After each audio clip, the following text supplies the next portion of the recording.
continue our series here. We've been talking about Jesus according to the Gospels.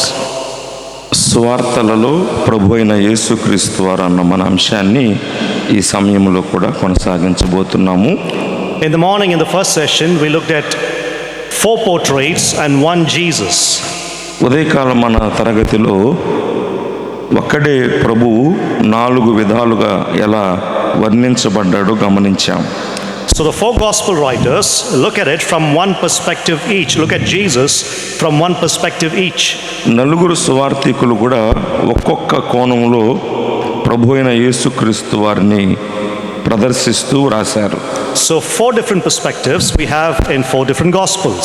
4 వేరు సువార్తలలో 4 వేరు రీతులలో మన ప్రభు అయిన యేసుక్రీస్తు వారు ఉన్నారు. But it's all one Jesus.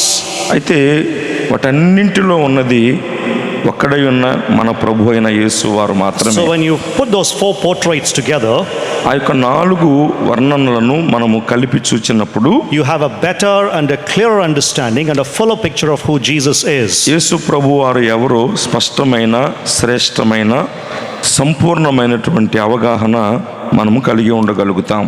From this session onwards, we'll get into the Gospels. ఈ యొక్క సెషన్ మొదలుకొని సువార్తలలోనికి మనము వెళ్ళబోతున్నాము. And we'll understand more about this person of Jesus of Nazareth. నజరేయుడైన యేసు అనే ఆయన వ్యక్తిత్వాన్ని మరింత లోతుగా తెలుసుకోబోతున్నాం. Who is Jesus? యేసు ఎవరు? This is a question that was raised again and again in the context in which he himself ministered. తాను పరిచర్య చేస్తున్నటువంటి ఆ కాలము నుండే ఎదురైనటువంటి ప్రశ్న ఈ యేసు ఎవరు అనేటువంటిది. Who is Jesus? యేసు ఎవరు? And after 20 centuries, even in the 21st century now, that is a recurrent question across the world. 20 శతాబ్దాలు గడిచిపోయినా ఈ 21వ శతాబ్దంలో కూడా మారుమ్రోగుతున్న, ప్రతిధ్వనిస్తున్న ప్రశ్న ఈ యేసు ఎవరు అనేది. Who is Jesus? యేసు ఎవరు? Now a good part of the world, in fact a significant part of the world, divides history into 2 parts based on his birth. ప్రపంచంలో మరి ముఖ్యమైనటువంటి ప్రదేశాలు లేక ప్రపంచము ఆయన యొక్క జన్మ ఆధారంగా 2గా విభజించబడింది. History is divided into 2 parts. చరిత్ర అన్నటువంటిది ఆయన జననం ఆధారంగా 2గా విభజించబడింది. So it's BC, అది క్రీస్తుకు పూర్వము, and AD. క్రీస్తు శకము, AD. Okay, or in the year of the Lord. మన ప్రభువు సంవత్సరము అంటారు. So history is divided by most parts of the world into 2 parts in relation to his birth. ప్రభు అయిన యేసు వారి యొక్క జననాన్ని ఆధారం చేసుకుని మరి ప్రపంచము అన్నటువంటిది చరిత్ర 2గా విభజించబడింది. And roughly about 31% of the world claims to follow him in some sense or the other. దాదాపు 31% మంది ప్రజలు ఏదో ఒక విధమైనటువంటి అనుభవంతో విధముగా ప్రభు అయిన యేసుక్రీస్తును వెంబడిస్తున్నటువంటి వారుగా ఉంటున్నారు. In some sense or the other. అంటే ఏదో ఒక విధముగా, ఏదో ఒక రీతిలో ప్రభువును గురించి వారు తెలుసుకొని ఉన్నారు. Which means he has a widespread influence in the world. అంటే అంత శాతం మంది ఏదో ఒక విధంగా ప్రభువును గురించిన అవగాహన, అనుసరణ కలిగి ఉన్నారంటే ఆయన ప్రభావము ప్రపంచం మీద ఎంత ఉందో గమనిస్తాం. Which means everybody has an opinion about him. అంటే ఆ ప్రభువును గురించి ప్రతి ఒక్కరూ ఒక అభిప్రాయాన్ని కలిగి ఉన్నారు అని మనం గమనించాలి. Everybody has an opinion about him. అందరూ, ప్రతి ఒక్కరూ కూడా ఆయనను చూస్తున్నటువంటి వారుగా ఉన్నారు. And some of those opinions are supported by serious historical arguments. వారు చెప్పినటువంటి కొన్ని సంగతులు ప్రభువును గురించి చాలా ప్రాముఖ్యమైనటువంటి చరిత్రకారుల చేత మరి సమర్థించబడినటువంటివి కొన్ని ఉన్నాయి. No, right. But the other opinions are just imaginations of people. మరికొన్ని అభిప్రాయాలు ప్రభువును గురించి అవి కేవలము ప్రజల యొక్క వారి సొంత అభిప్రాయాలుగా మాత్రమే ఉన్నాయి. One thing is for sure. అయితే ఒకటి మాత్రము నిశ్చయము, not all these ideas about Jesus are correct. యేసుక్రీస్తు ప్రభువారిని గురించిన ఇన్ని అభిప్రాయాలు అన్నీ కూడా సరైనటువంటివి కావు. which is why we need to turn to the Gospels, అయితే మనము సువార్తలలో చూసినప్పుడు which is why we need to turn to the Gospels. ఎందుకు అన్ని అభిప్రాయాలు సరైనటువంటివి కావో మనము సువార్తలలో చూస్తాం. So in the Gospels, సువార్తలలో we have a historically accurate portrait of the person of Jesus. ప్రభు అయిన యేసుక్రీస్తు ఒక చారిత్రాత్మకమైన ఖచ్చితమైనటువంటి ఆయన యొక్క వర్ణనను మనము గమనించగలుగుతాం. In the morning we saw that there are two kinds of Gospels, or two types of Gospels. ఉదయకాలము మరి సువార్తలను రెండు రకాలుగా మనము విభజించవచ్చు, చూడవచ్చు అని చెప్పుకున్నాం. Number one is synoptic Gospels, Matthew, Mark and Luke. ఒకటి మత్తయి, మార్కు, లూకా ఏకరూప సువార్తలుగా మనం చెప్పుకున్నాము. The other one is John's Gospel. మరి ఒకటి మరి యోహాను సువార్త. And I want to portray one difference here between those two types of Gospels before I move forward. మనము ముందుకు వెళ్ళడానికి ముందుగా ఈ రెండు రకములైనటువంటి సువార్తల మధ్యలో ఉన్న మరొక వ్యత్యాసాన్ని మీకు తెలియపరుస్తాను. Just one difference and we'll get into the Gospels. మనము ఒక్క లేఖన భాగాన్ని గమనించి సువార్తలలోకి వెళ్దాం. We'll look at one difference between these two Gospels and then we'll get into a passage. ఈ రెండు రకములైనటువంటి సువార్తల మధ్య ఉన్న ఒక వ్యత్యాసాన్ని గమనించి మనము సువార్తలలోకి వెళ్దాం. The synoptic Gospels portray Jesus' story from the earth up perspective.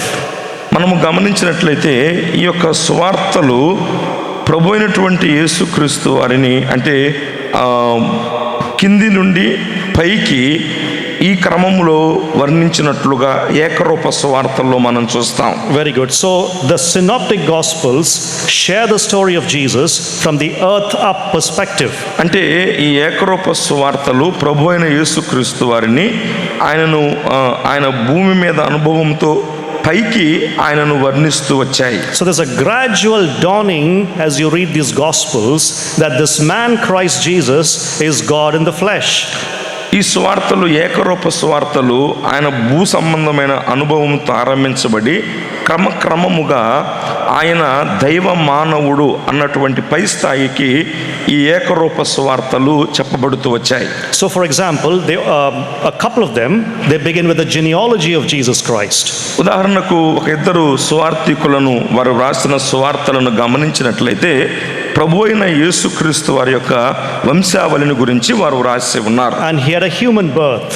ఆయన యొక్క మానవ జననం గురించి వ్రాసి ఉన్నారు. Yes, it was a miraculous birth. అవును, ఆయన జననము అద్భుతకరమైనటువంటిదే. But he had a human mother. He was born through a woman. అయితే ఆయన మానవ సంబంధమైన తల్లిని కలిగి ఉన్నాడు. ఆయన ఒక కన్యక గర్భమున జన్మించాడు. And he had a public ministry that began at a particular time after his baptism. అలాగే ఆయన బాప్తిసం పొందిన తరువాత నిర్దిష్టమైన సమయంలో ఆయన బహిరంగ పరిచర్య ప్రారంభించబడింది. So the synoptic Gospels portray Jesus as a man. కాబట్టి ఈ ఏకరూప సువార్తలు ప్రారంభములో మానవుడుగా ప్రభు అయిన యేసుక్రీస్తును గురించి చెప్పడంతో ఆరంభమవుతాయి. And as you read the story, you begin to see that this man Jesus is doing things that only God can do. ఈ యొక్క రీతిగా ప్రారంభమైనటువంటి సువార్తలు క్రమక్రమముగా వాటిలోకి వెళ్ళే కొలది ఈ యొక్క మానవుడైన ఈ యేసు దేవుడు మాత్రమే చేయగలిగినటువంటి కార్యాలు చేయుచున్న దైవ మానవుడుగా తారాస్థాయిలో చూపించబడతాడు. So to begin with, he is a man. అంటే ఈ ఏకరూప సువార్తలు ఆయనను మానవుడిగా చూపించడంతో ప్రారంభమవుతున్నాయి. And as you read the story, ఆ యొక్క వృత్తాంతము ఆయన చరిత్ర జరుగుతూ ఉన్న కొలది he is doing things that only God can do. దేవుడు మాత్రమే చేయగలిగినటువంటి కార్యాలు చేయుచున్నటువంటి వాడుగా ఆయన పై స్థాయిలో ఈ ఏకరూప సువార్తలో చూపించబడుతున్నాడు. So any sincere reader will ask these questions that the disciples raised. What manner of a person is this?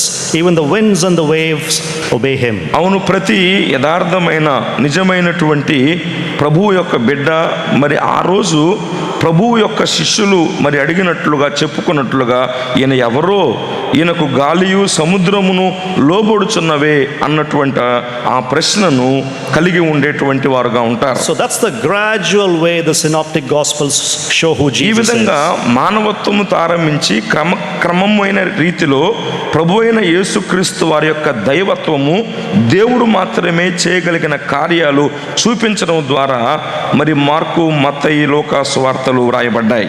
So it's called the earth up perspective. కనుక ఈ ఏకరూప సువార్తలు భూ సంబంధమైన స్థితి నుంచి పైకి తీసుకొని పోతున్నటువంటివి.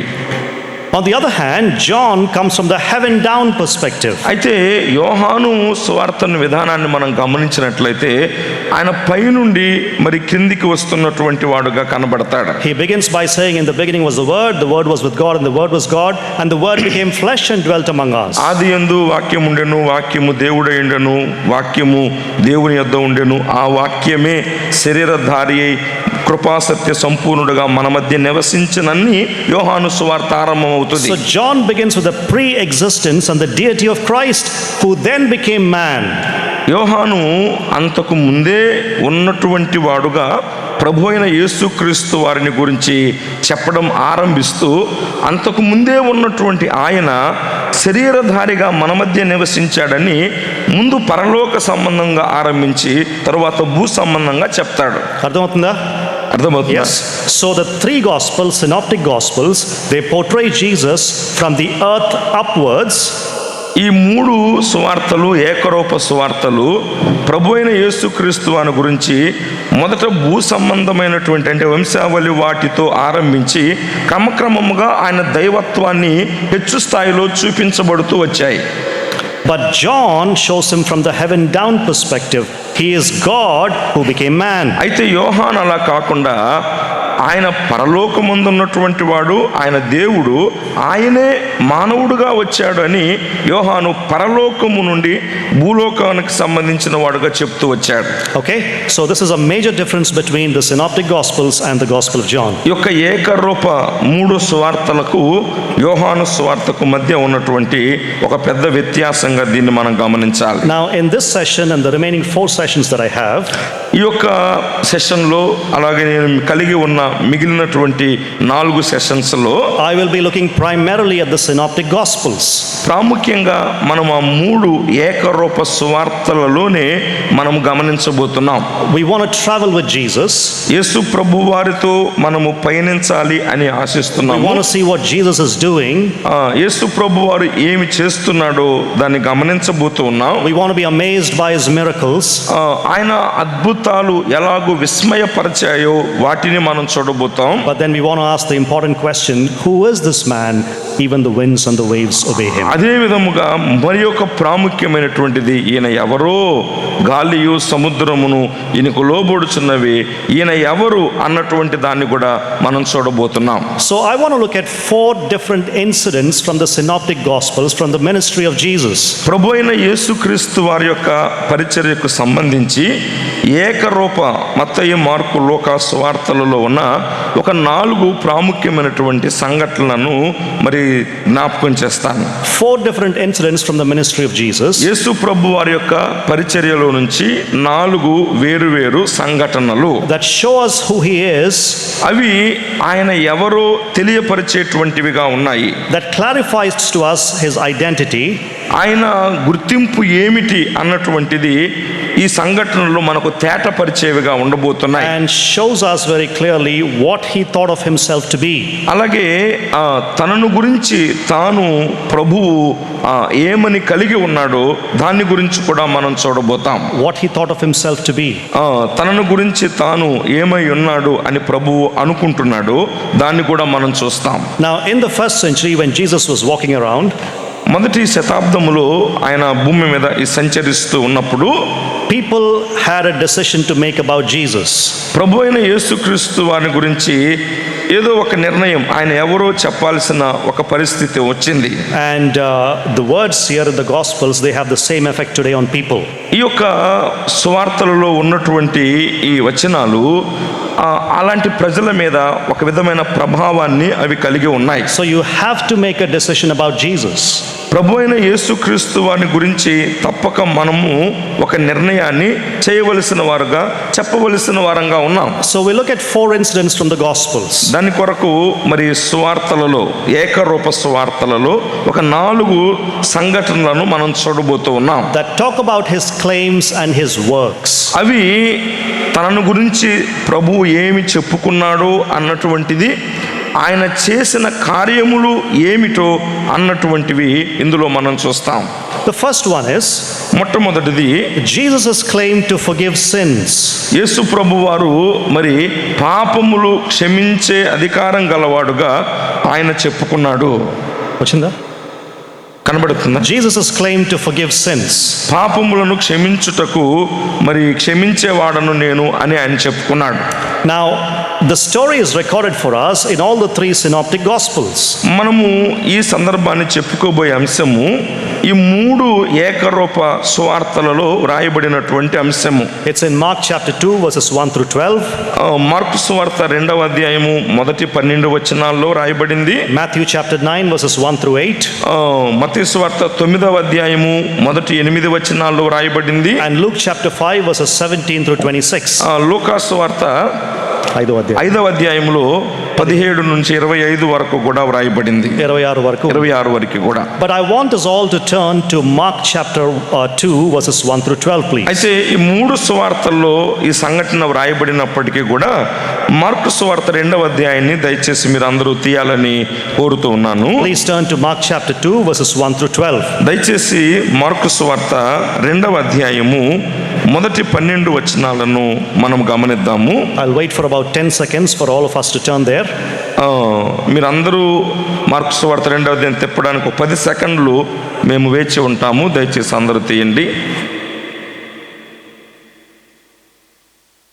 Mark chapter 2 verses 1 through 12.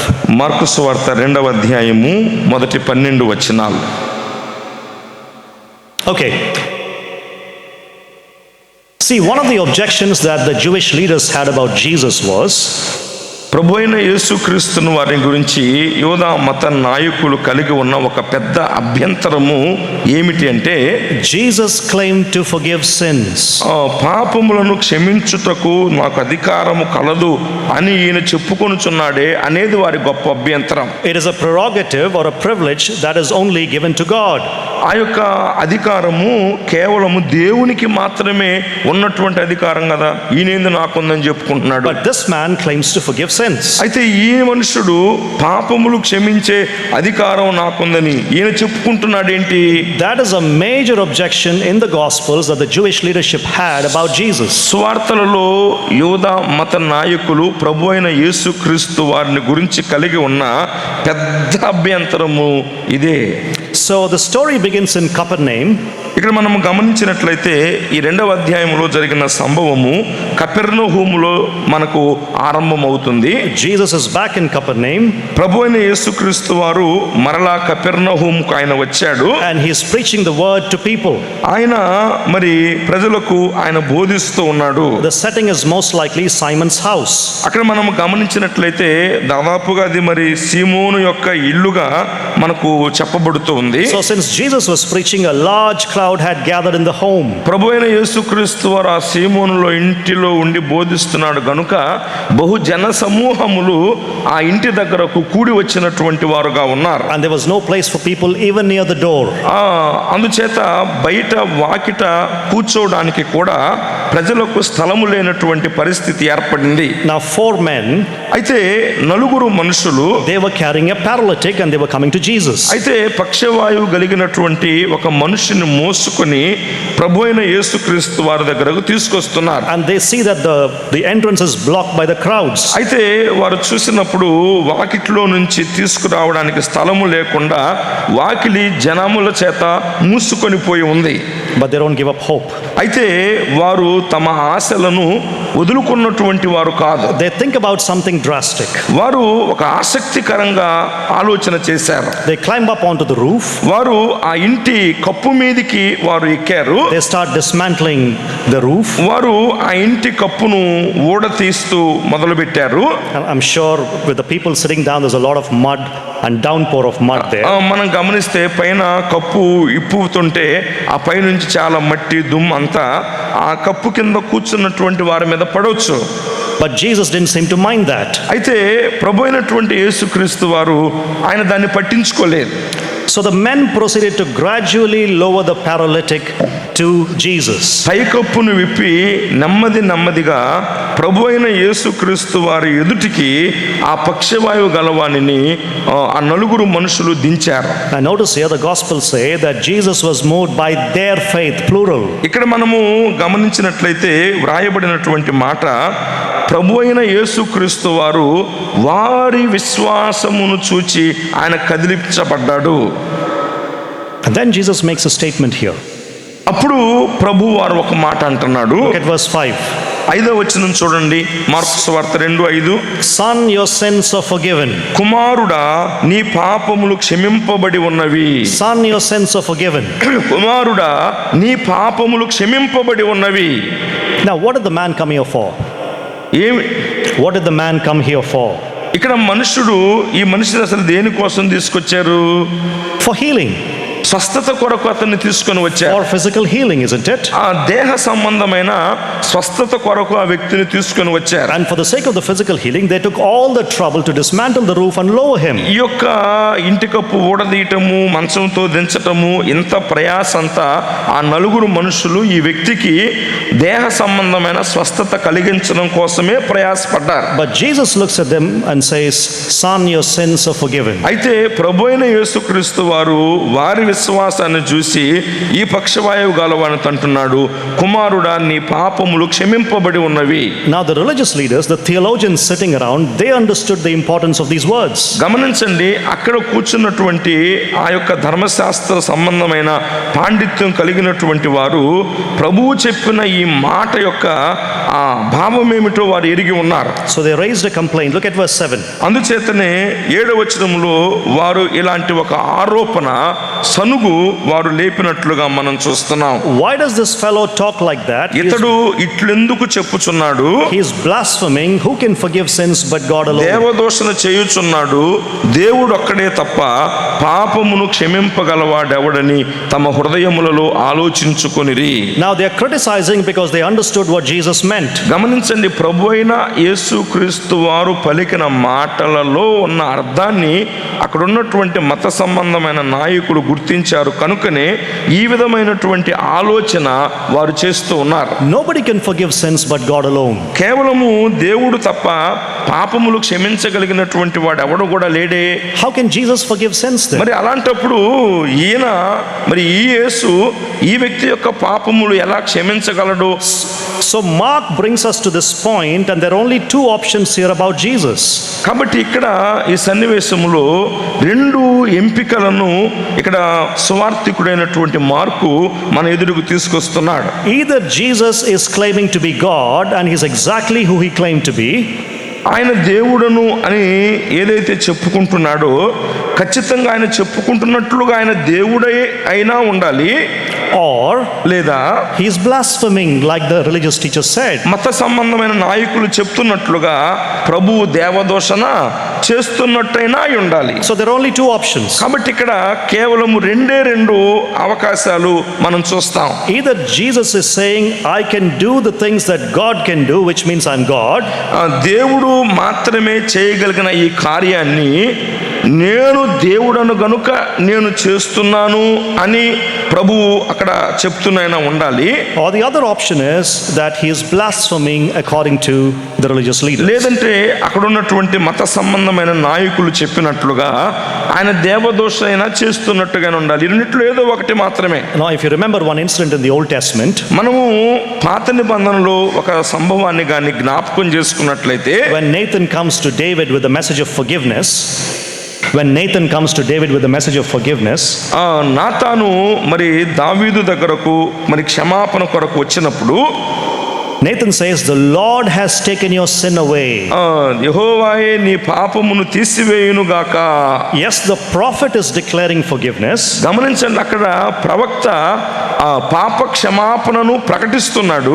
But he doesn't say, in my authority, I forgive you of your sins. He says, the Lord has taken away నా your యొక్క sins. అధికారాన్ని బట్టి నేను నీ పాపాలు క్షమిస్తున్నాను అని అనడం లేదు, కానీ యెహోవాయే నీ పాపములు క్షమిస్తాడు అంటున్నాడు. But here Jesus is assuming his own authority.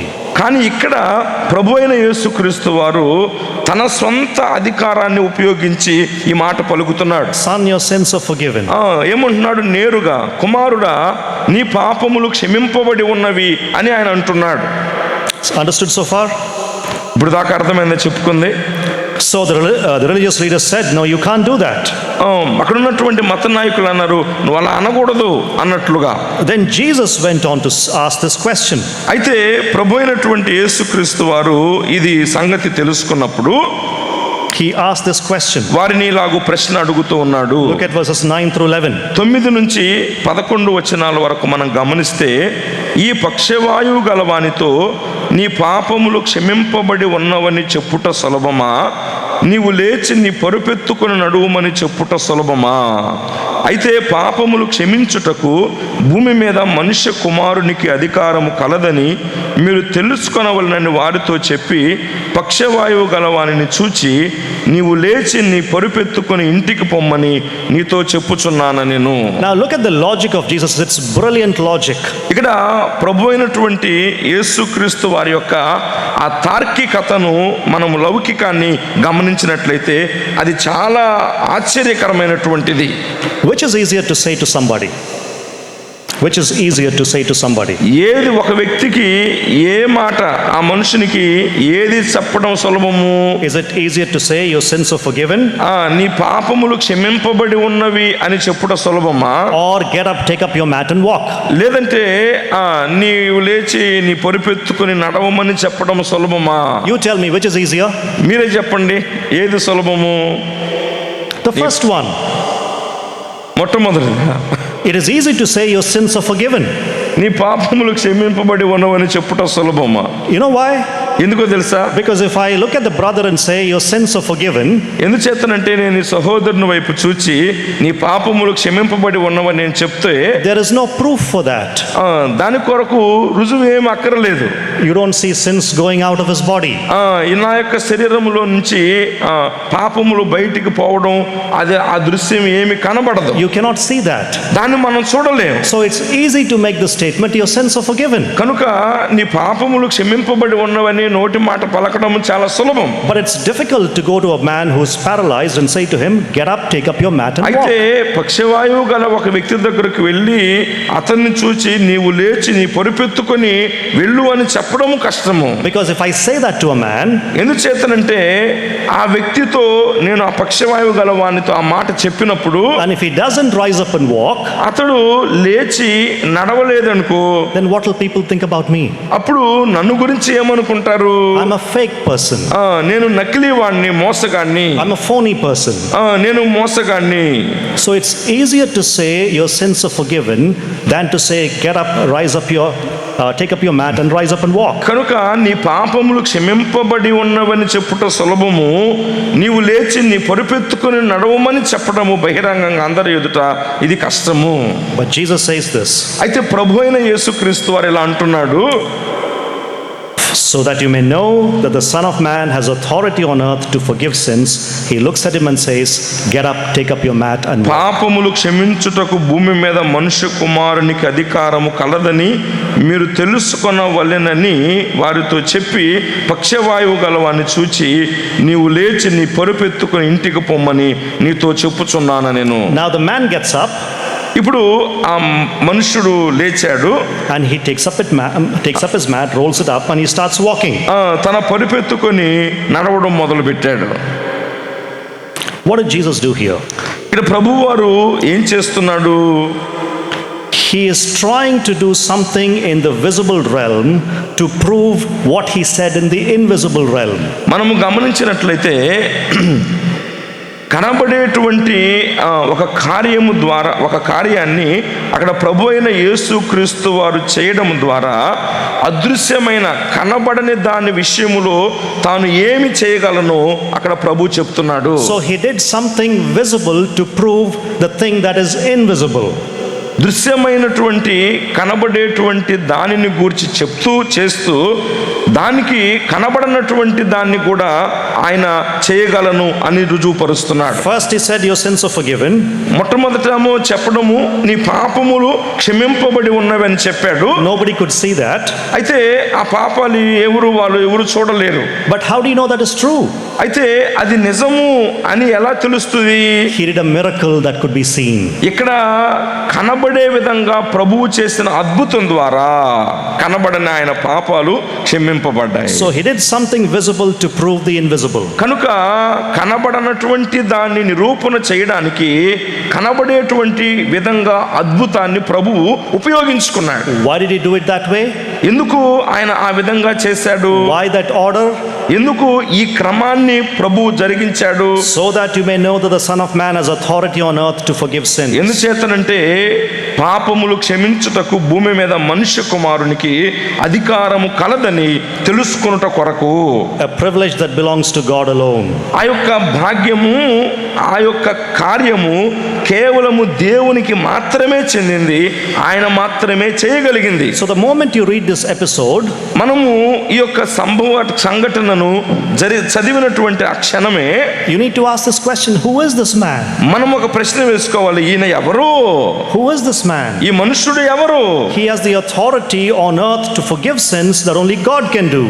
దేవుడు మాత్రమే కలిగి ఉన్న, చేయగలిగిన, పాపములు క్షమించేటువంటి అధికారము కలిగి ఉన్న ఈయన ఎవరు?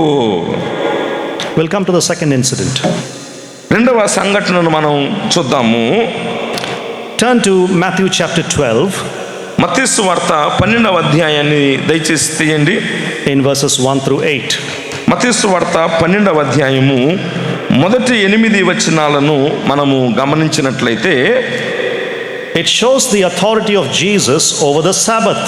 ఇక్కడ మనము ఈ 12వ అధ్యాయము మొదటి 8 వచనాల్లో విశ్రాంతి దినము మీద ప్రభు అయిన యేసుక్రీస్తు వారు కలిగి ఉన్నటువంటి అధికారాన్ని ఈ సంఘటనలో మనం చూస్తాం. Now the same incident is given to us in Mark chapter 2 verses 23 to 28. Mark సువార్త 2వ అధ్యాయము 23 నుంచి 28 వరకు వచనాల్లో ఇదే సంఘటన వ్రాయబడింది. And also Luke chapter 6 verses 1 through 5. లూకాసు వార్త 6వ అధ్యాయము మొదటి 5 వచనాల్లో కూడా ఇదే సంభవము వ్రాయబడింది. But we look at Matthew's rendition of it. అయితే మత్తయి వ్రాసినటువంటి దాన్ని ఈ 12వ అధ్యాయములో మనం చూడబోతున్నాము. So firstly, Jesus claimed authority to forgive sins. గమనించండి, మొట్టమొదటిగా పాపములు క్షమించుటకు నాకు అధికారము కలదు అని ప్రభువు చెప్పుకున్నాడు. Secondly, now in this incident, Jesus is claiming authority over the Sabbath.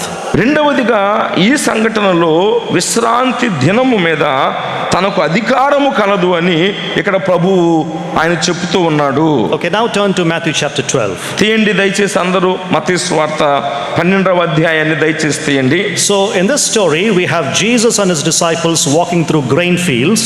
ఇక్కడ మనము గమనించినట్లయితే ప్రభు అయినటువంటి యేసు క్రీస్తు వారు ఆయన శిష్యులు ఆ పంట చేలల్లో పడి నడుచుకుంటూ వెళ్తున్నారు.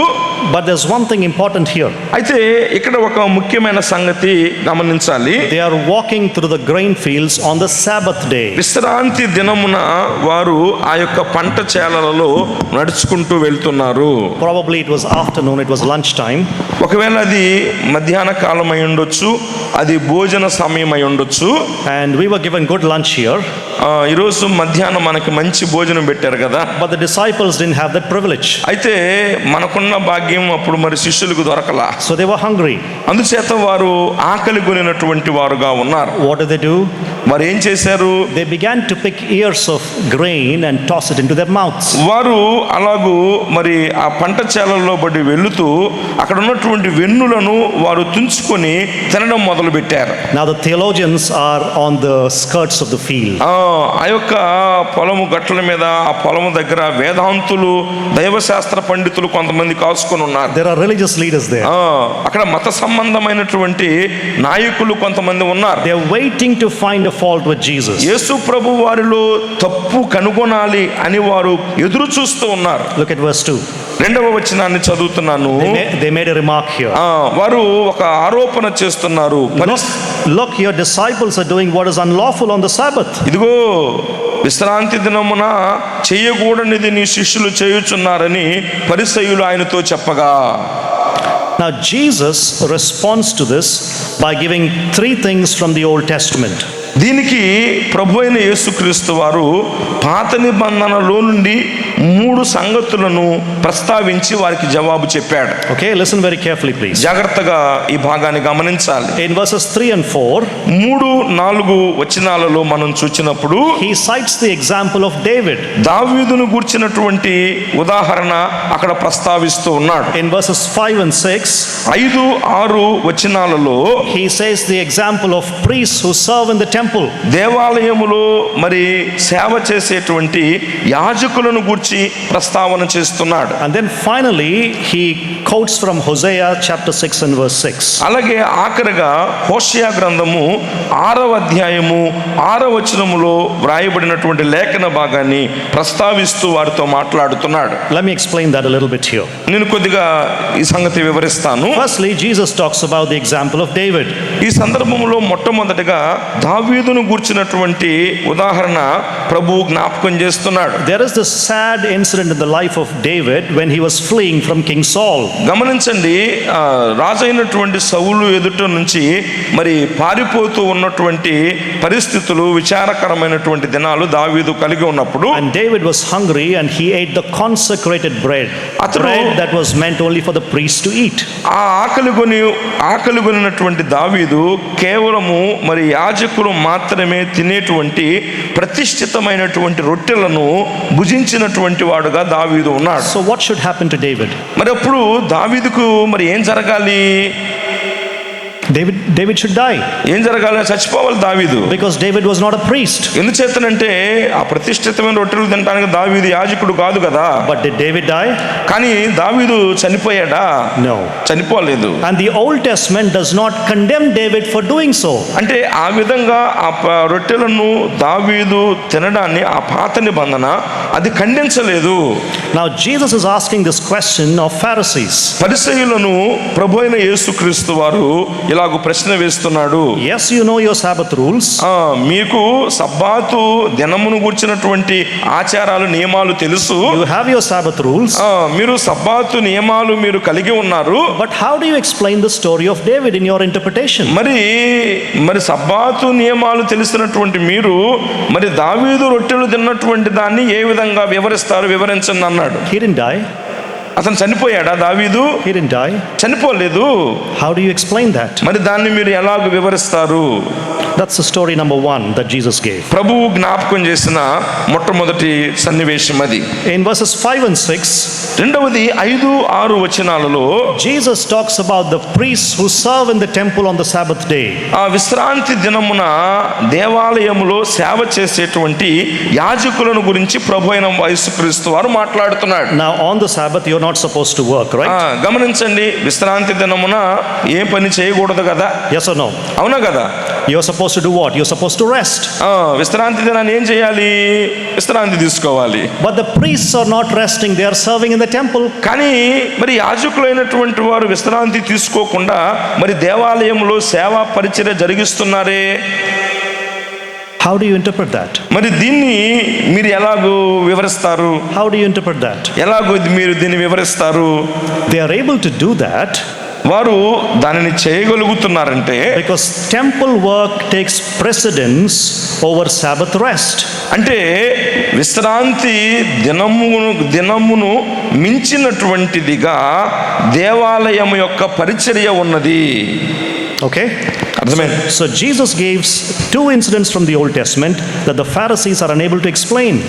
కాబట్టి ఇక పరిసయ్యులు వివరించలేని పాత నిబంధనలో 2 లేఖన భాగాలను తీసుకొని ప్రభు వారితో మాట్లాడాడు. And then he cites Hosea 6:6.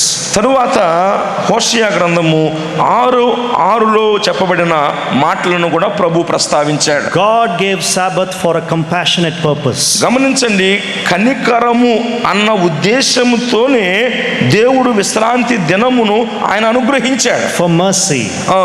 కనికరము కొరకే ఆయన ఇచ్చాడు. It is not to make rules upon rules and make it difficult for people. నియమం మీద నియమాలు, షరతుల మీద షరతులు పెట్టి ప్రజలకు మరింత ఇబ్బందిని కలిగించడం కొరకు ప్రభువు విశ్రాంతి దినాచారం ఇవ్వలేదు. Now listen very carefully, please.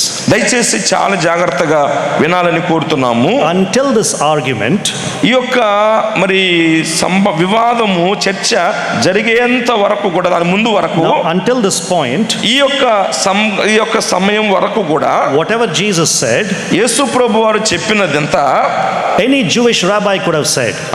ఏ యూదా బోధకుడైనా సరే రబ్బీలు చెప్పగలిగినటువంటిదే.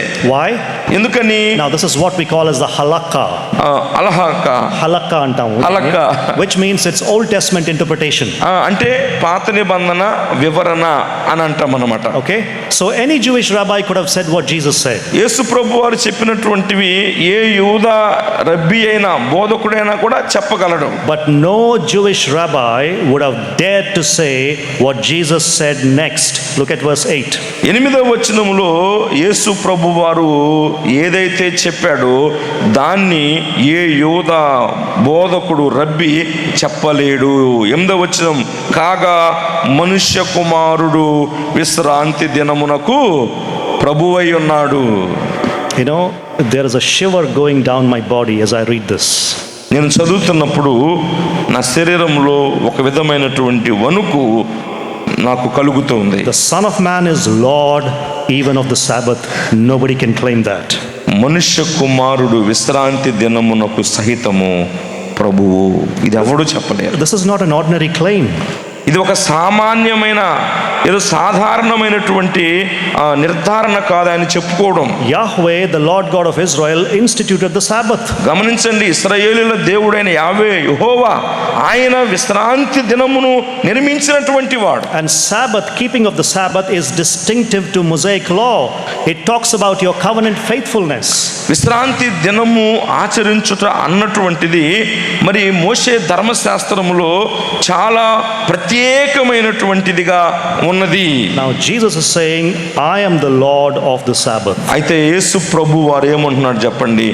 ఆ విశ్రాంతి దినమునకు నేను ప్రభువై ఉన్నాను. I have the authority over divine calendar. దైవికమైనటువంటి కాల పట్టిక మీద నేను అధికారము కలిగిన వాడనై ఉన్నాను. So what is Jesus claiming here? అంటే ఇక్కడ ప్రభు అయిన యేసుక్రీస్తు వారు ఏం చెప్పుకుంటున్నాడు? Yahweh, the Lord God of Israel, who gave you the Sabbath, I have the same authority as him. మీకు ఈ యొక్క విశ్రాంతి దినమును నియమించినటువంటి ఇశ్రాయేలుల దేవుడైన యెహోవా ఆయన ఏ విధమైనటువంటి అధికారము కలిగిన వాడుగా ఉన్నాను, నేను కూడా అదే సమానమైన అధికారము కలిగిన వాడునుగా ఉన్నాను. So let me ask you this question. ప్రశ్న అడుగుతున్నాను. As you read the Gospel of Matthew, మనము మత్తయి సువార్త చదువుతూ ఉన్నప్పుడు you come to this incident ఈ యొక్క సంఘటన దగ్గరకు వచ్చినప్పుడు and you finish reading this. ఇది చదవడము పూర్తి చేసినప్పుడు I want to ask you this question. ఒక ప్రశ్న మిమ్మల్ని అడుగుతున్నాను. What do you think Jesus thought of himself? యేసు ప్రభువారు తనను గురించి తాను ఆయన ఏమని అనుకుంటున్నాడు? An ordinary prophet? ఏదైనా ఒక అందరిలాగా ఒక సాధారణమైన ప్రవక్తగా, Some ordinary miracle worker? లేదంటే ఏదో అద్భుతాలు చేసేటువంటి కొందరిలో ఒకడా? Or another Jewish rabbi? లేదంటే ఇతరులైనటువంటి యూదా బోధకులలో ఈయన కూడా ఒకడా? No, he is identifying himself with Yahweh, the Lord God of Israel. గమనించిన ఇశ్రాయేలుల దేవుడైన యెహోవాకు సమానుడుగా ఆయన చెప్పుకుంటున్నాడు. He has authority over divine calendar and holy time. I am the Lord of the Sabbath. పరిశుద్ధ నియామకాల మీద, దైవికమైనటువంటి కాల నియమముల మీద యెహోవా వలె సమానమైన అధికారము కలిగినటువంటి ప్రభువుగా యేసుక్రీస్తు వారు తన గురించి తాను చెప్పుకుంటున్నాడు. Third incident. మూడవ సంభవం చూద్దాము. Jesus' authority to redefine the Passover. పస్కాను పునర్నిర్వచించడంలో ప్రభు అయిన యేసుక్రీస్తు వారి యొక్క అధికారము. That's a beautiful translation. To redefine the Passover. పస్కాను పునర్నిర్వచిస్తున్నాడు ప్రభువారు.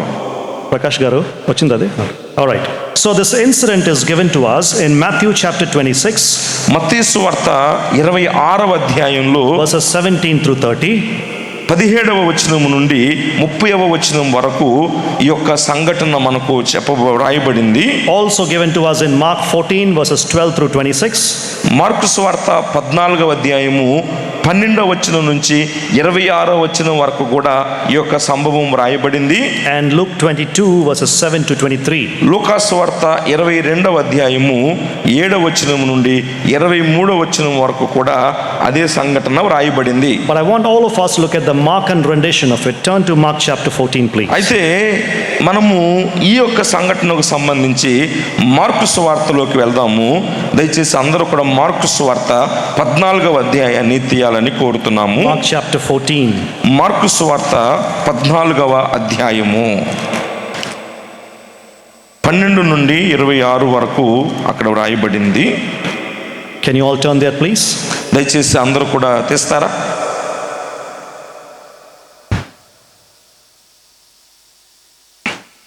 Okay. So this is happening the night before Jesus died. ఇది ప్రభువారు మరణించడానికి ముందు రాత్రి జరిగినటువంటి సంఘటన. And Jesus ate the Passover meal with the disciples.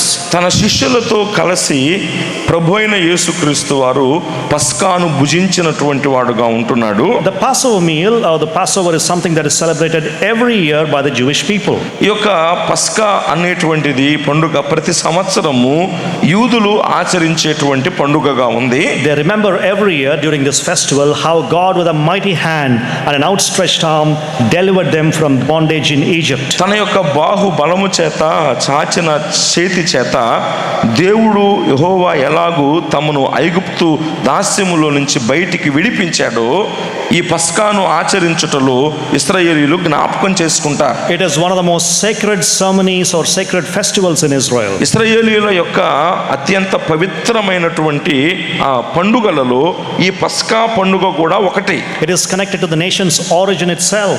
ఇది జనాంగముగా ఇశ్రాయేలీయుల యొక్క పుట్టుక అనే దానికి కూడా సంబంధించినటువంటి పండుగగా ఉంది. And by the time Jesus was celebrating it, ప్రభు అయిన యేసుక్రీస్తు వారు మరి ఈ పండుగను ఆచరించే ఆయన కాలంలో by then for 1400 years the nation of Israel had been celebrating the festival.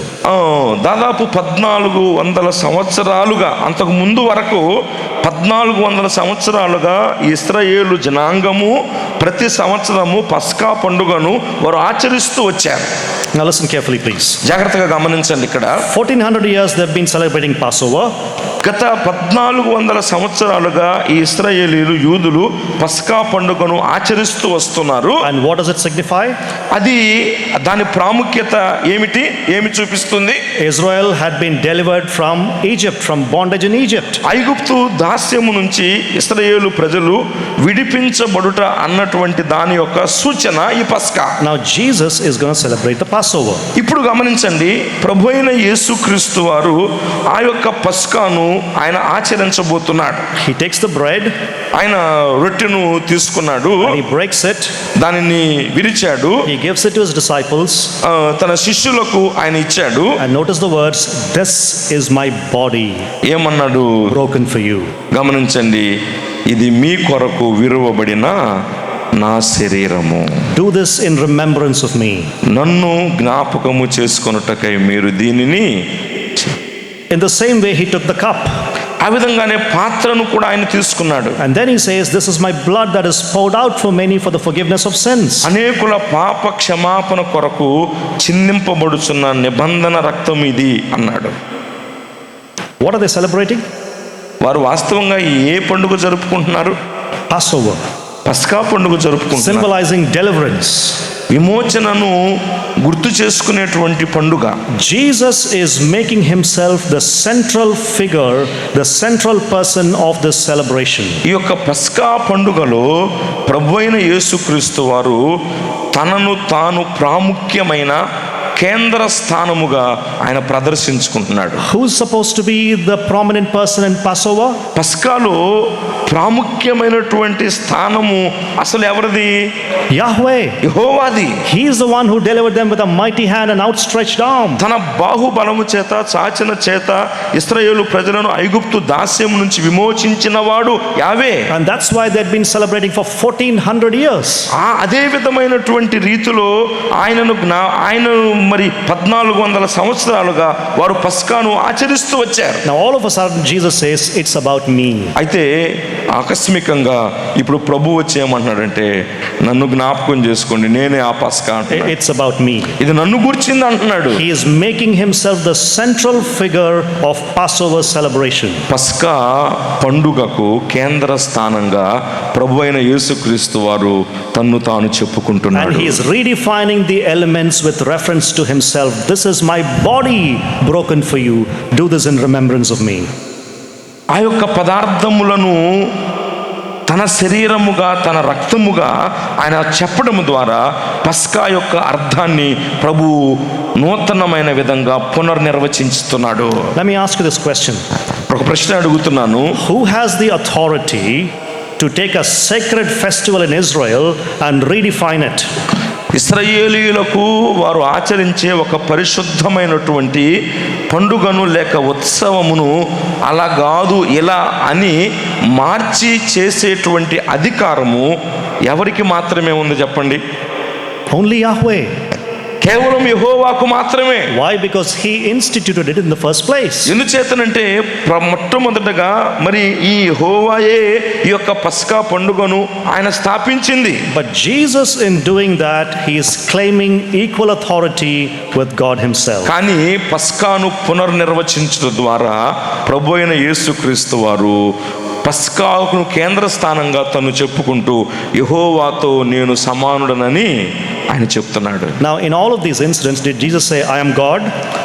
మీరు గమనించండి, ఈ 3 సందర్భాలు చూసాము. నేనే దేవుణ్ణి అని యేసు ప్రభువు ఏమని చెప్పుకున్నాడా? No. చెప్పలేదు అట్లా. But by the things that he did, కానీ ఆయన చేసినటువంటి ఆ కార్యాల ద్వారా it's very clear who he thought of himself to be. ఆ కార్యాల్లోనే స్పష్టమవుతుంది తాను ఎవరని ప్రభువు తన్ను గూర్చి ఆయన చెప్పుకుంటున్నాడు. That's the beauty of the synoptic gospels. They don't make direct statements, but gently and gradually they show you who Jesus is. ఏకరూప సువార్తల యొక్క రమ్యత అదే. నేనే యెహోవా, నేనే దేవుడు అని చెప్పుకోడు. క్రమక్రమముగా ప్రభు అయిన యేసుక్రీస్తు వారి యొక్క దైవత్వము ప్రదర్శించబడుతూ వస్తుంది ఈ ఏకరూప సువార్తల్లో. Okay? అర్థమైందా? Okay? One more thing. మరొక సంగతి. చెప్పు. Oh, 340, yeah? Oh, excellent. Okay, I can say 10 things then. Okay, the next one. తర్వాత మనం గమనిద్దాం. Jesus' authority to execute the final judgment. అంతిమ తీర్పు విధించుటకు ప్రభు అయిన యేసు వారు కలిగి ఉన్న అధికారమును గురించి. Very quickly, Matthew chapter 26. త్వరగా చూద్దాము. మత్తయి సువార్త 26వ అధ్యాయము. Okay, Matthew chapter 26. మత్తయి సువార్త 26వ అధ్యాయం verses 63 through 65. 63 నుంచి 65 వరకు ఉన్నటువంటి వచనాలు. This is called the Jewish examination of Jesus. అక్కడ మరి యూదులైనటువంటి వారు ప్రభు అయిన యేసుక్రీస్తు వారిని విమర్శించుట అన్నటువంటిది మనం చూస్తాం. They are examining. ఆయన పరీక్షిస్తూ ఉన్నారు. Parikshinchu, that's a good one. Yeah. So they are examining Jesus. వారు ప్రభువును పరీక్షిస్తున్నారు, విచారిస్తున్నారు. The high priest is examining Jesus. ప్రధాన యాజకుడు యేసు ప్రభు వారిని విచారణ చేస్తున్నాడు. Look at the dialogue that's going on here. అక్కడ జరుగుతున్నటువంటి సంభాషణ ఒకసారి గమనించండి. 63 through 65. 63 నుంచి 65 వరకు చదువుదాం. అందుకు ప్రధాన యాజకుడు ఆయనను చూచి, నీవు దేవుని కుమారుడైన క్రీస్తు అయితే ఆ మాట మాతో చెప్పుమని జీవము గల దేవుని తోడని నీకు ఆనబెట్టుచున్నాను నేను. అందుకు యేసు, నీవన్నట్టే, ఇది మొదలుకొని మనుష్య కుమారుడు సర్వశక్తుని కుడిపార్శ్వమున కూర్చుండుటయు ఆకాశ మేఘారుడై వచ్చుటయు మీరు చూతురని చెప్పగా, ప్రధాన యాజకుడు తన వస్త్రము చింపుకొని, వీడు దేవదూషణ చేసెను, మనకిక సాక్షులతో పని ఏమి, ఇదిగో ఈ దూషణ మీరిప్పుడు విన్నారు. Listen carefully, please. జాగ్రత్తగా దయచేసి ఆలకించండి. You need to understand the cultural aspects of it to see the import of the words of Jesus. ప్రభు అయిన యేసుక్రీస్తు వారి యొక్క మాటలలో ఉన్నటువంటి ఆ యొక్క దృఢత్వాన్ని మనం గమనించాలంటే సాంస్కృతిక పరమైనటువంటి కొంత ఆచారాన్ని గురించి ఇక్కడ మనం తెలుసుకోవాలి. So the high priest asked Jesus this question. ప్రధాన యాజకుడు యేసు ప్రభు వారిని ఇలాగ ప్రశ్న వేశాడు. Are you the Messiah? Are you the Son of God? నువ్వు మెస్సియవా? నువ్వు దేవుని కుమారుడైన క్రీస్తువా? I adjure you by the living God, you must speak the truth. జీవము గల దేవుని తోడని నీకు ఆనబెట్టుచున్నాను, నువ్వు చెప్పాల్సిందే. And what does Jesus say? యేసు ప్రభు వారు ఏమన్నాడు? You have said so. నువ్వు అన్నట్టే, But I tell you this. అయితే నేను ఇంకా చెప్తున్నాను, From now on, ఇది మొదలుకొని you will see the Son of Man seated at the right hand of God. మనుష్య కుమారుడు సర్వశక్తుని కుడిపార్శ్వమున కూర్చున్నట మీరు చూస్తారు. And coming on the clouds of heaven. ఆకాశ మేఘారుడై వచ్చుట కూడా మీరు. There are two things that Jesus is pulling together here. Listen carefully, please. రెండు సంగతులను కలిపి ప్రభువైన యేసుక్రీస్తు వారు ఇక్కడ చెప్తున్నాడు. First of all, he is making a reference to Psalm 110 verse 1. 110వ కీర్తన మొదటి చరణాన్ని ప్రభువు అక్కడ ప్రస్తావిస్తూ ఉన్నాడు. There David, inspired by the Spirit, says, "The Lord said to my Lord, sit at my right hand until I make your enemies a footstool for your feet." ఆత్మపూర్ణుడైన దావీదు ఏమన్నాడంటే, ఇచ్చట నా కుడిపార్శ్వమున కూర్చుండుము అని దేవుడు నా దేవునితో చెప్పాను, ప్రభువు నా ప్రభువుతో చెప్పానని 110వ కీర్తన మొదటి చరణములో మనం చూస్తాం. So Jesus is saying, I'm going to be seated at the right hand of God. దేవుని కుడిపార్శ్వమునందు నేను కూర్చుండబోతున్నాను అని యేసు ప్రభు వారు చెప్తున్నాడు. You know, this is not an ordinary claim. గమనించారా? ఇది ఒక సాధారణమైనటువంటి తనను గురించి తాను చెప్పుకునేటువంటి మాట కాదు. He is saying that I will share the very throne of God and the very authority of God. దేవుని సింహాసనాన్ని, దేవుని అధికారాన్ని ఆయనతో నేను పంచుకోబోతున్నాను. Secondly, Jesus said, రెండవదిగా యేసు ప్రభు వారు అంటున్నాడు, I am the Son of Man of Daniel chapter 7 verse 13. దానియేలు గ్రంథం 7వ అధ్యాయం 13వ వచనంలో చెప్పిన ఆ మనుష్య కుమారుడను నేనే. In Daniel chapter 7, దానియేలు గ్రంథము 7వ అధ్యాయములో మనము చూచినట్లయితే, especially verses 13 and 14, ప్రత్యేకించి 13, 14 వచనాలను మనం చూచినట్లయితే, one like a son of man approaches the ancient of days, that is God himself. అక్కడ మనము గమనించినట్లయితే మహావృద్ధుడగు వాను మనుష్య కుమారుని పోలిన ఒకడు ఆయన ప్రభువే. He approaches him, ఆయనను సమీపిస్తున్నాడు. and he is given dominion and glory and a kingdom that all peoples and nations and language should serve him. ఆ సకల జనులు, రాష్ట్రములు, ఆయా భాషలో మాట్లాడువారు ఆయనను సేవించున్నట్లు ప్రభుత్వమును, మహిమయు, ఆధిపత్యం ఆయనకి ఇయ్యబడెను. So all dominion is given to him. కాబట్టి సర్వాధికారము ఆయనకి ఇవ్వబడింది. So Jesus is pulling these two figures together, Psalm 110 verse 1, where he is given equal authority with God, and also somebody from Daniel chapter 7 where judgment belongs to him. గమనించండి, ప్రభు అయిన యేసుక్రీస్తు వారు 110వ కీర్తనలో మరి తండ్రితో, ఆ దేవునితో తనకున్నటువంటి సమానమైన అధికారాన్ని, అలాగే ఇక్కడ దానియేలు గ్రంథం 7వ అధ్యాయంలో మనుష్య కుమారునిగా ఆయన కలిగి ఉన్నటువంటి ఆ అధికారాన్ని, తీర్పు తీర్చుటకున్న అధికారాన్ని కలిపి ప్రభు అక్కడ చెప్తున్నాడు. One more thing here. ఇక్కడ మరొక సంగతి కూడా గమనించాలి. In the Old Testament, పాత నిబంధనలో whenever Yahweh comes in judgment, యెహోవా ఆయన తీర్పు తీర్చేటప్పుడు he comes riding on the clouds. ఆయన మేఘముల మీద తీర్పు తీర్చడానికి వస్తాడు. He comes riding on the clouds. ఆయన మేఘముల మీద వస్తాడు తీర్పు తీర్చడానికి. Jesus here is saying, I am the judge who will come riding on the clouds, the Son of Man. ఇక్కడ కూడా ప్రభు అయిన యేసుక్రీస్తు అన్నాడు, మేఘముల మీద తీర్పు తీర్చడానికి మనుష్య కుమారునిగా రాబోయేవాడను నేనే. Now listen carefully, please. దయచేసి ఇక్కడ జాగ్రత్తగా వినండి. So Jesus is looking at the high priest and saying this. ప్రధాన యాజకుని చూసి యేసు ప్రభు ఈ మాటలు చెప్తున్నాడు. Right now you have the power to judge me. ఇప్పుడు నాకు తీర్పు తీర్చడానికి నీకు అధికారం ఉంది. ఇప్పుడు You will even put me to death. నాకు మరణశిక్ష అయినా నువ్వు ఇప్పుడు విధిస్తావు. But God is going to raise me up. కానీ దేవుడు నన్ను మరలా లేపుతాడు. And one day I will come to judge you riding on the clouds of heaven. ఒక దినాన తీర్పు తీర్చడానికి నేనే మేఘముల మీద వస్తాను. In the meantime, ఈ మధ్య కాలంలో if you want to find me, నువ్వు నేను ఎవరో గుర్తించాలనుకుంటే, if you want to find me, నన్ను కనుగొనాలనుకుంటే, you know where will I be? నేను ఎక్కడ ఉంటానో తెలుసా? At the right hand of God. దేవుని కుడి పార్శ్వమందు ఉంటాను. At the right hand of God. దేవుని కుడి పార్శ్వమందు ఉంటాను. You want the email address of Jesus? యేసు ప్రభు వారి యొక్క ఈమెయిల్ అడ్రస్ కావాలా మీకు? Jesus at the right hand of God.com. దేవుని కుడి పార్శ్వమందున్న యేసుక్రీస్తు.com. He is seated at the right hand of God. తండ్రి దేవుని కుడి పార్శ్వమందు కూర్చొని ఉన్నాడు. And one day riding on the clouds of heaven, just like Yahweh does, he will come in judgment. ఏ విధంగా పాత నిబంధన యెహోవా మేఘముల మీద తీర్పు తీర్చేవాడు ఉన్నాడు, ఒక దినాన ప్రభు అయిన యేసుక్రీస్తు వారు కూడా తీర్పు తీర్చడానికి మనుష్య కుమారుడుగా మేఘముల మీద ఆయన రాబోతున్నాడు. Now the high priest knew the scriptures very well. ఈ ప్రధాన యాజకుడికి లేఖనాలు బాగా తెలుసు.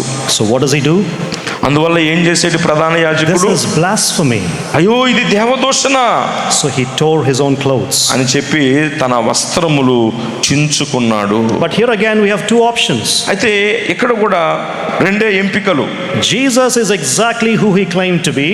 ఒకటి, తాను ఎవరినని యేసు ప్రభు వారు చెప్పుకున్నాడో ఖచ్చితంగా అదన్నా ఖచ్చితమై ఉండాలి, Or he's a blasphemer. లేదంటే ఆయన దేవదూషణ చేసైనా ఉండాలి. There are two options. ఈ రెండే ఎంపికలిక. Now listen carefully, please. గమనించండి జాగ్రత్తగా. Jesus is put to death. యేసు ప్రభు వారు ఆయనకు మరణశిక్ష విధించబడింది. What happens next? తర్వాత ఏం జరిగింది? God raises him from the dead. దేవుడు ఆయనను మృతులలో నుండి లేపాడు. So the resurrection is God's vote on who Jesus is. ప్రభు అయిన యేసుక్రీస్తు వారి యొక్క పునరుద్ధానము యేసు ప్రభు వారు ఎవరై ఉన్నాడు అన్నదానికి దేవుడు వేసినటువంటి vote. Will God ever raise a blasphemer from the dead? గమనించండి, దేవదూషణ చేసిన వ్యక్తిని దేవుడు మృతులలో నుంచి లేపుతాడా? అసలు ఎప్పుడైనా లేపుతారా? ఎప్పుడైనా లేపుతాడా? No. But if Jesus claimed to be God and God raised him from the dead, it means God is saying he's exactly who అని he నేను claimed to దేవుడు నన్ను యేసు ప్రభు వారు చెప్పుకున్నా, మరి తండ్రి అయిన దేవుడు యేసు ప్రభు వారిని మృతుల నుంచి లేపేంటే అర్థమైంది, యేసు ప్రభు వారు చెప్పిన మాట, తను గూర్చి పలికిన మాట సత్యమని. be. We just looked at 4 incidents from the Synoptic Gospels. ఏకరూప సువార్తలలో 4 సంగతులు మనం గమనిస్తూ వచ్చాం. But we could go on for years together looking at every single incident that shows that Jesus is indeed doing things that only God can do. గమనించండి, సంవత్సరాలుగా మనము చూడగలుగుతాము కేవలము దేవుడు మాత్రమే చేయగలిగినటువంటి కార్యాలను ప్రభు అయిన యేసుక్రీస్తు వారు జరిగించారు. When you look at the combination of things that Jesus did, ప్రభు వారు చేసినటువంటి కార్యాల యొక్క ఆ సమకూర్పు సమూహాన్ని గమనిస్తే, no prophet in history, చరిత్రలో ఏ ప్రవక్త కూడా, no human in history ఏ మానవుడు కూడా చరిత్రలో ever dared to make these claims or ever did what Jesus did. ప్రభు చెప్పుకున్నట్లుగా తను గూర్చి చెప్పుకున్నవారు, ప్రభువు చేసిన కార్యాలు చేసిన వారు చరిత్రలో ఎవరూ లేరు. He is doing things that only God can do.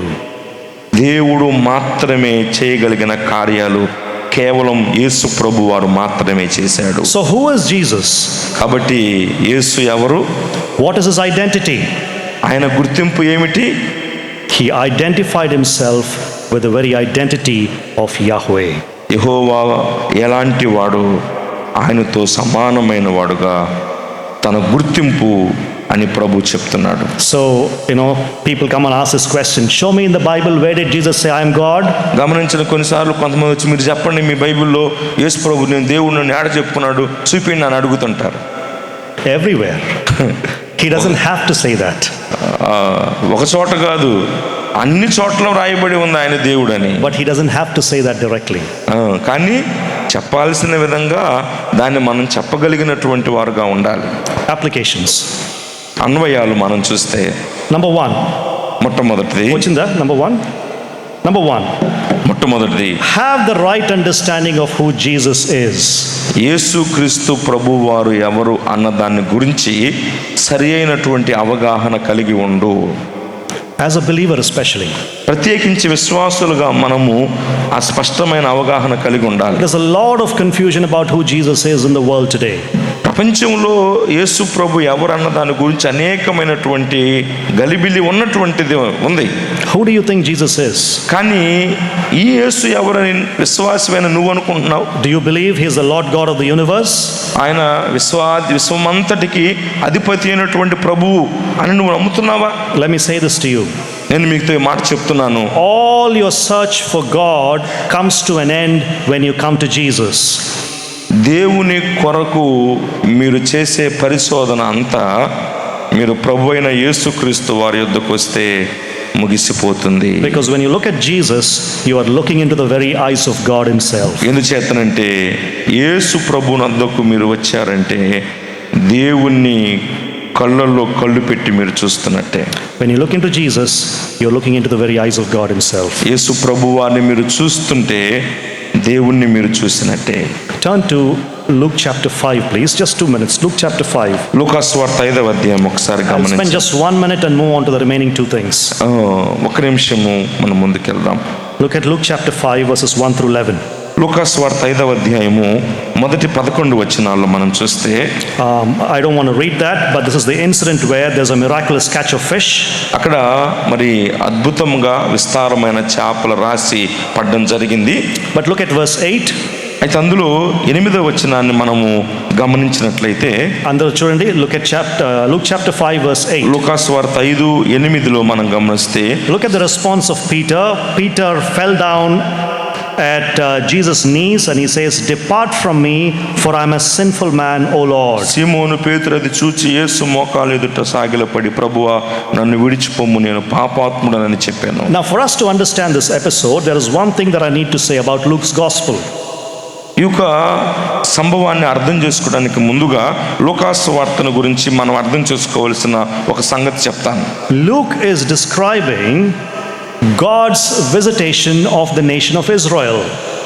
లూకా మరి ఇశ్రాయేలు జనాంగమును దేవుడు దర్శించినటువంటి ఆ సంఘటనలను గురించి ఆయన ప్రస్తావించుతున్న వాడుగా ఉన్నాడు. That's one of the major themes of the Gospel of Luke. లూకా సువార్త యొక్క ముఖ్యమైనటువంటి అంశాలు అది ఒకటి. God has visited his people. దేవుడు తన ప్రజలను ఆయన దర్శించెను. Okay? Now compare Isaiah chapter 6 with Luke chapter 5 and see what's happening here. యెషయా గ్రంథము 6వ అధ్యాయము, లూకా సువార్త 5వ అధ్యాయము, ఈ రెండు పోల్చి చూచినప్పుడు ఏం జరుగుతుంది? Isaiah has a vision of God. యెషయా యెహోవాను గూర్చినటువంటి ఆ దర్శనాన్ని కలిగి ఉన్నాడు. Peter here is encountering Jesus. ఇక్కడ మరి పేతురు ప్రభు అయిన యేసుక్రీస్తు వారిని చూస్తూ ఉన్నాడు. What did Isaiah say when he encountered God? యెహోవాను చూచినప్పుడు యెషయా ప్రవక్త ఏమన్నాడు? Lord, I'm a man of sinful lips. అయ్యో నేను అపవిత్రమైన పెదవులు గలవాడను. What did Peter say here? ఇక్కడ పేతురు కూడా లోక 5లో ఏమంటున్నాడు? I am a sinful man. అయ్యో నేను పాపాత్ముడను. Depart from me, Lord. నన్ను విడిచిపోము ప్రభువా. What did the Lord say to Isaiah? యెషయాతో 6వ అధ్యాయంలో యెహోవా ఏమన్నాడు? There was a word of reassurance. ఇదిగో ఒక నిశ్చయతతో కూడిన మాట చెప్తున్నాడు. Here Jesus gives a word of reassurance. reassurance to Peter as well. అలాగే ఇక్కడ కూడా పేతురుతో ప్రభువు కూడా ఒక నిశ్చయతతో ఒక మాట పలుకుతున్నాడు. And God, Yahweh, gives a commission to Isaiah. అక్కడ యెషయాను దేవుడు యెహోవా నియమించిన విధానాన్ని మనం చూస్తాం. And here Jesus is commissioning Peter as well. I'll make you fishers of men. ఇదిగో ఇక్కడ కూడా మరి పేతురును నేను మిమ్మును మనుషులను పట్టే జాలరులుగా చేతునని ప్రభువు నియమిస్తున్నాడు. Listen carefully, please. దయచేసి జాగ్రత్తగా వినండి. What Isaiah saw in his vision in heavenly glory, యెషయా ఏదైతే ప్రభువును పరలోక మహిమ కలిగిన వాడుగా చూచాడు దర్శనం, Peter saw in real life on the Sea of Galilee. గలిలయ సరస్సు తీరాన తన దైనందిన జీవితంలో యేసు ప్రభు వారిలో అదే దర్శనాన్ని చూశాడు. And Luke indirectly is saying అంటే ఇక్కడ ఈ లోక పరోక్షంగా ఇలా చెప్తున్నాడు that God has visited us certainly, but he has visited us in the person of his son. దేవుడు నేరుగా కాదు, తన కుమారుని ద్వారా ఆయన ఈ లోకాన్ని దర్శిస్తున్నాడు. He has visited us in the person of his son. తన కుమారుడైన యేసుక్రీస్తు ద్వారా ఆయన మనల్ని దర్శిస్తున్నాడు. So have the right understanding of Jesus. కాబట్టి ప్రభు అయిన యేసుక్రీస్తు వారిని గురించి సరైనటువంటి అవగాహన మనం కలిగి ఉండాలి. Secondly, రెండవది, God has reached out to us for our redemption. మన విమోచన కొరకు దేవుడు మనలను చేరుకొని ఉన్నాడు. God has reached out to us for our redemption. మన విమోచన కొరకు దేవుడు మనలను చేరుకుంటున్నాడు. Brothers and sisters, ప్రియ సహోదరి సహోదరులారా, because of Jesus, యేసు ప్రభు వారిని బట్టి redemption is available to us. విమోచన అన్నది మనకు దొరికింది. Peter fell down and he said, "Depart from me, Lord, I am a sinner." మోకాళ్ళ మీద ప్రభు ఎదుట సాగిలపడి పాపాత్ముడను నన్ను విడిచిపోమన్నాడు పేతురు. Now listen please. దయచేసి వినండి. The closer you get to Jesus, the more you see the weight of how unholy you are, how unholy I am. ప్రభు అయిన యేసుక్రీస్తు ఎంత దగ్గరగా నీవు చూడగలుగుతావో అప్పుడు నీవు ఎంత అయోగ్యుడవో నేను ఎంత అయోగ్యుడను గ్రహించగలుగుతాను. But the same Jesus is willing to accept us, forgive us if we repent and come to him. అయితే పశ్చాత్తాపడితే అదే యేసు మనల్ని అంగీకరించడానికి చేర్చుకోవడానికి ఆయన సిద్ధంగా ఉన్నాడు. God has reached out to us for our redemption. మన విమోచన కొరకు దేవుడు మన వద్దకు చేరుకున్నాడు. Lastly, ఆఖరిదిగా, take the worship of Jesus seriously. క్రీస్తు ప్రభువును ఆరాధించుట అన్న దానిని ప్రాముఖ్యమైనదిగా మీరు తీసుకోండి. Let me remind all of us, మనందరికీ జ్ఞాపకం చేస్తున్నాను, as we gather in our assemblies every Sunday, ప్రతి ప్రభు దినము ఆదివారమున మన సంఘాల్లో మనం కూడి వస్తున్నప్పుడు you have not come to worship anybody ordinary.